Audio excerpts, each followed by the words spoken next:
In this video, I am going to explain muscle anatomy on back of body. I am showing you superficial layer on right side. I'm showing you kind of intermediate layer on left side. Let me explain on superficial layer. I want to explain two muscles on right side, the most superficial layer. Actually, these guys are not back muscle. These guys are not spine muscles. This is latissimus dorsi. This is shoulder muscle. Yep, this is on back of body.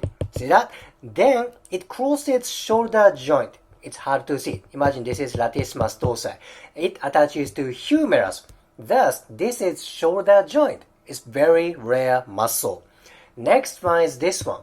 This is trapezius. Trapezius. This is shoulder girdle muscle.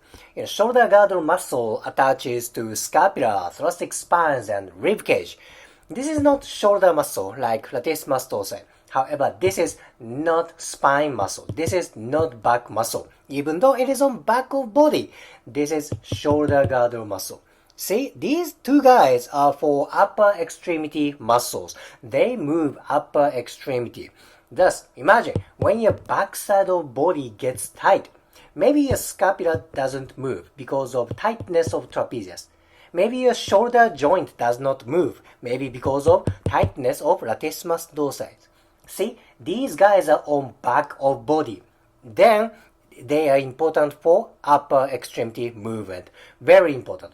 Now let's go to intermediate layer. Like trapezius, this muscle is shoulder girdle muscle. This is rhomboid. Rhomboid, it also attaches to scapula like trapezius. As I said, like trapezius, this muscle attaches to scapula.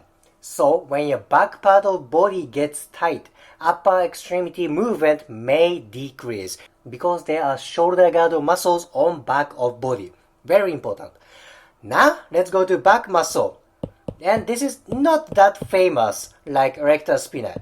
This is serratus posterior inferior.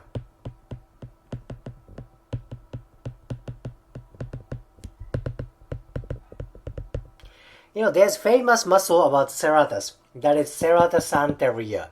This is serratus posterior inferior. This muscle is very important. Well, actually, this area is very important. I'd like to explain why I focus on this area later.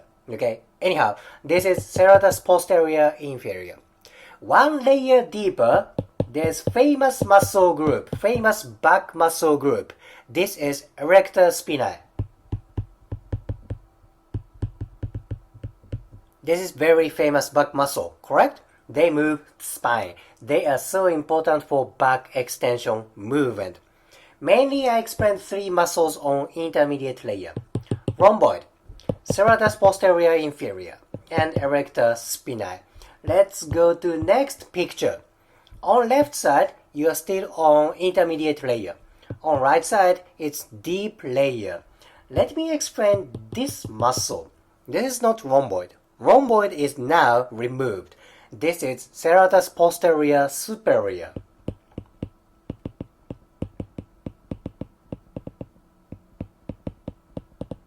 I just explained serratus posterior inferior, which is this one. Superior is here. Literally, it's superior relative to serratus posterior inferior. Also, this guy is important. Well, this is for intermediate layer. Let's go to deep layer. This is very famous back muscle, deep back muscle. This is multifidus. Multifidus, so important for stability of spines. Let's go to cervical area, upper thoracic area. There are two muscle groups. One muscle is splenius cervicis. And next one is splenius capitis. Cervicis means cervical spine. Capitis means head. Thus, these guys attach to cervical spines and occiput, head, right? Well, actually, there are a lot of back muscles, a numerous amount of back muscles. So I will not every single detail about back muscles. I explain just, general overview of back muscles, spine muscles. Okay, multifidus, splenius muscles, and I want to focus on this muscle group. This muscle attaches to ribcage and spines. This is levator costrum. Levator costrum. Levator means elevation. Costrum means ribcage. Thus, this muscle elevates ribcage. Very important for breathing. Very, very important. Well, this is valid for a deep layer. Multifidus, splenius muscles, and levator costrum. As I said, there are numerous amounts of back muscles in human body. I will not talk about every single detail. This is just a general overview of back muscle. Now let me talk about why I focus on this area, lower part of ribcage. As I showed you, there are numerous muscles around this area. Where, actually there are a lot of muscles around ribcage. And around here, there is erector spinae, serratus posterior inferior. Not only that, in this area, there is quadratus lumborum, but here there are core muscles. So, numerous muscles are around this area. What happens if these muscles get tight? Tightness of these muscles may decrease breathing. Trunk movement, particularly trunk rotation, right? Or maybe trunk flexion. At the time I'm filming this video, when I do myofascial release here, people's breathing gets much better, people's trunk rotation gets much better, and their trunk flexion extension get much better. I believe lower ribcage area is so important for trunk movement and breathing. Yet, I believe this place is not that focused like anterior ribcage.